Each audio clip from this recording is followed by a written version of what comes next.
The cafeteria on Outpost Hellion 6 was louder than usual. Dock cargo loaders stomped in from the docks, their boots clanging against the synth sizzlers hissed on the automated grills. Merchants argued in 2 different languages about exchange rates. In the middle of the chaos sat one man, quiet, unmoving, a single steaming cup of Terran black tea before him. Corporal Daniel Hale rarely stayed anywhere long. But this cafeteria was the only place with weak enough lighting that the phantom ache in his right leg didn't flare too badly. He shifted, adjusting his synthetic limb, and took a sip. He'd earned that prosthetic on Horrow's Prime. Too many battles, too many ghosts. He wasn't here to talk to anyone, which is why fate, as it often did in HFY stories, had other plans. Across the room, a small alien girl hovered by the entryway, clutching a tray with nervous trembling. She was young, maybe 17 in human years, with moss-green skin and soft bioluminescent freckles. Her species, the Florians, normally walked on reverse-jointed legs, but this girl had only one. A slender, metallic crutch supported her weight. Her right limb was missing from the knee down, replaced with smooth medical plating still unpainted. People avoided her, not cruelly, but with uncomfortable glances and half-turned shoulders, and every table was full, except one, Daniel's. The girl swallowed, took a deep breath, and limped over. When she reached him, she bowed slightly, a Florian gesture of respect, and asked in a soft voice, "See, can I share this table with you?" Her voice was fragile, but her eyes deep. Amber held something else. Courage, dented but alive. Daniel looked up. He recognized that look. He'd had it himself after the war.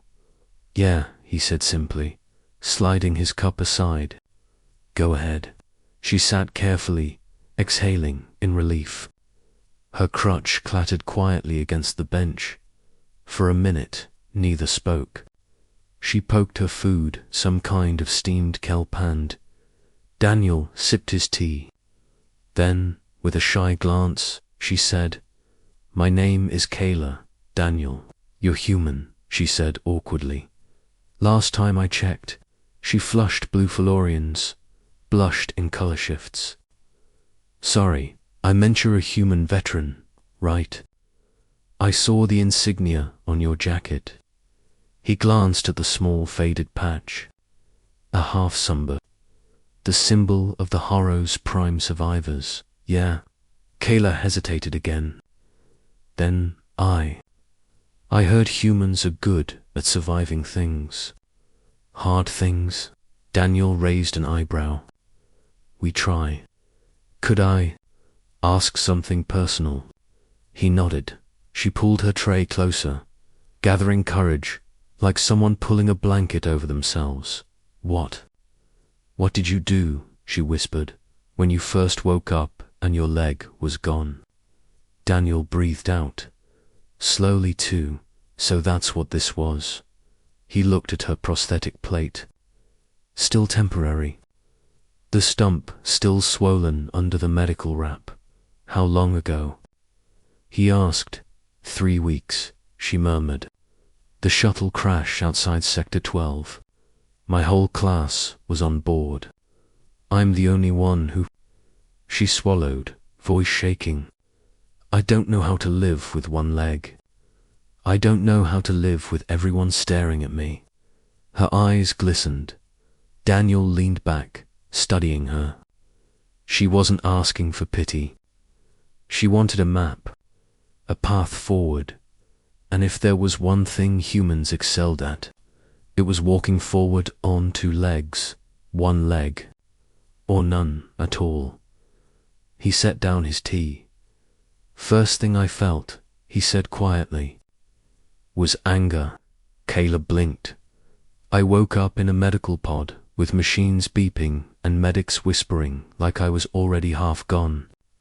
I looked down, saw empty space, and I wanted to burn everything around me. The world didn't feel fair. She stared at him, hanging on every word. Second thing I felt, he continued, was fear. Because every future I imagined before the war depended on having 2 legs. And suddenly I had to rewrite everything. Kayla whispered, "Yes. Yes, that's exactly but then," Daniel said. Tapping his artificial leg, I remembered something my drill sergeant used to yell at us. He grinned. Adapt. Overcome an HFY, Kayla tilted her head. HFY, humans. F asterisk asterisk asterisk ing. Yeah, he winked. It means, don't count yourself out before the last bell rings. She giggled, a tiny sound, but the first real one since she sat down. Daniel went on, you don't need 2 legs to stand tall. You don't need 2 legs to matter. But you do need one thing. What? Stubbornness. Kayla blinked. Stubbornness. When the universe knocks you down, you get up anyway. Even if it takes longer. Even if you use a crutch. Even if you fall 3 times on the way. Her eyes softened. That sounds very human. It should, he said. Because that's how we stayed alive long enough to join the galactic community. And if you're sharing a table with a human veteran on his grumpy tea break, then you're about to inherit some of that stubbornness, kid. Kayla looked at her hand, opening and closing her fingers slowly. Everyone treats me like I'm broken, she whispered. Teachers, students, even my parents. They speak softly, like I'm fragile. I hate it. Daniel leaned forward. You're not fragile. I feel fragile. He shrugged. So did I. Feelings aren't facts. Kayla stared that then, very softly. Daniel. How long until it stops hurting?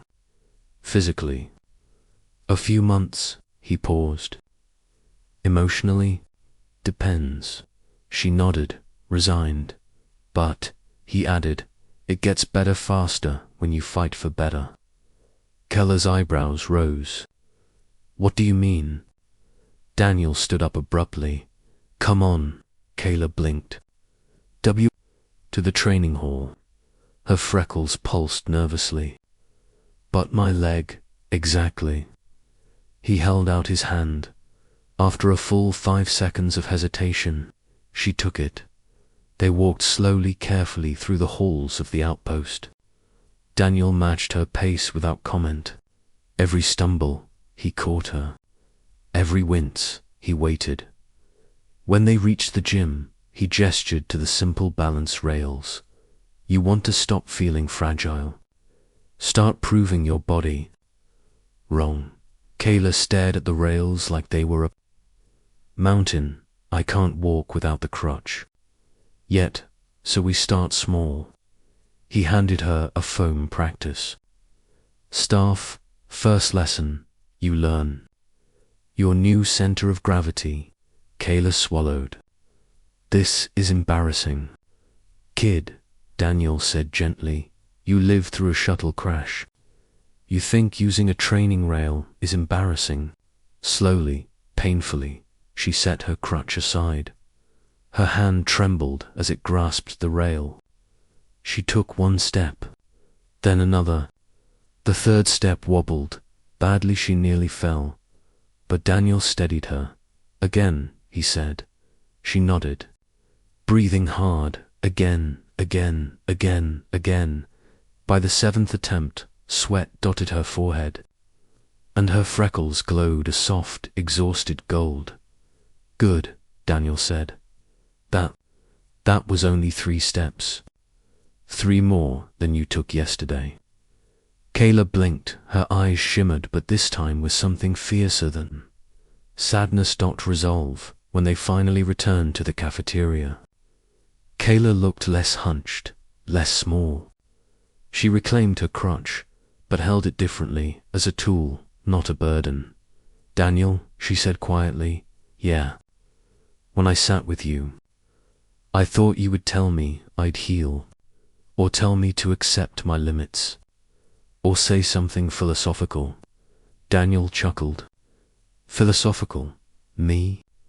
But instead, she continued, you taught me how to stand, literally. He tilted his head. Seemed like the right move. She stepped in front of him, straightening her shoulders. In Florian culture, she said, we have a phrase. When someone changes the path of your life, we say, your shadow walks with me. Daniel scratched his chin. Poetic, it means. Thank you, she bowed, more gracefully than before. Daniel smiled. Any time, kid. As she turned to leave, she paused and looked back. Oh, and Daniel. I think I understand your human phrase now. Oh yeah. She grinned a bright, glowing smile. HFY. Daniel laughed, loud enough to turn a few heads. Yeah, he said. HFY. From that day forward, the cafeteria's lonely table was never empty again. The human veteran and the one-legged alien girl sat together, every lunch one teaching, one learning, both healing. And every time Kayla completed another step, another balance drill, another milestone, she whispered it like a prayer, like a war cry, like a promise to the universe. Asterisk.